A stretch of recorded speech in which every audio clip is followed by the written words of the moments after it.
Welcome to another edition of Savor the Flavor with Youngevity. My name is Colleen Walters and I'm going to walk you through a fantastic Moroccan chicken couscous recipe. It is so easy, you don't even need a tagine to do it. So the first thing I've done is I've simply browned the chicken. In Australia we call them Maryland.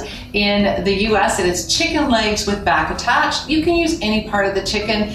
I just find this the most tender and juicy. So I've just sauteed them, just browned them with a little bit of red onion. And don't worry, you're gonna get the full recipe on our website. So don't try to copy it all down. I'm not gonna give you the exact details. Okay, so it is this simple. We have some tomato puree. So we're gonna dump that in. I know, isn't it great? One pan cooking, my favorite.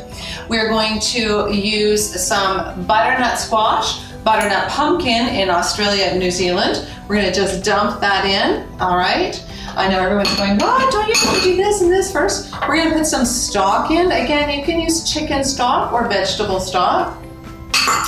And finally, we're gonna add some chickpeas. So beautiful chickpeas in there. You can throw in, we've used some ghee at the very beginning to brown the chicken. You can put some more of that in there to finish off your recipe.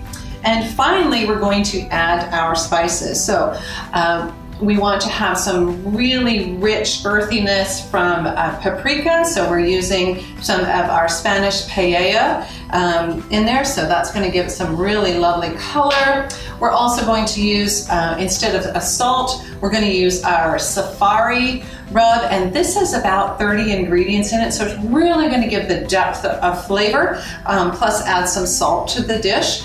And finally, to add some of the real Middle Eastern flavors, some aromatics in there, some cumin, some coriander, all of those things in there, a little bit of carrot in there, which is lovely. We're just gonna sprinkle that. And all we're gonna do now is give it a stir. And let me just find a spoon here. Give it a stir, because remember, we've already browned the chicken. And we wanna get everything coated with, especially to get the spices through everywhere. So it's kind of like a slow cooker. You can easily put this in a slow cooker after you have browned your chicken. And then finally, what we're gonna do at the end, and we'll show you pictures of the finished product, is we will pair it with couscous. Now you can get gluten-free couscous as well. And all I've done is I've taken about a teaspoon of the Turkish mix, and I've just put it in when I put it in the water, okay? And then just fluff it around with the fork at the end. So I'll put this back on with the lid on the stove and cook it for about 30 minutes or so until the chicken is perfectly tender and falling off the bone. Doesn't that sound delicious? Tune back for our next fantastic recipe.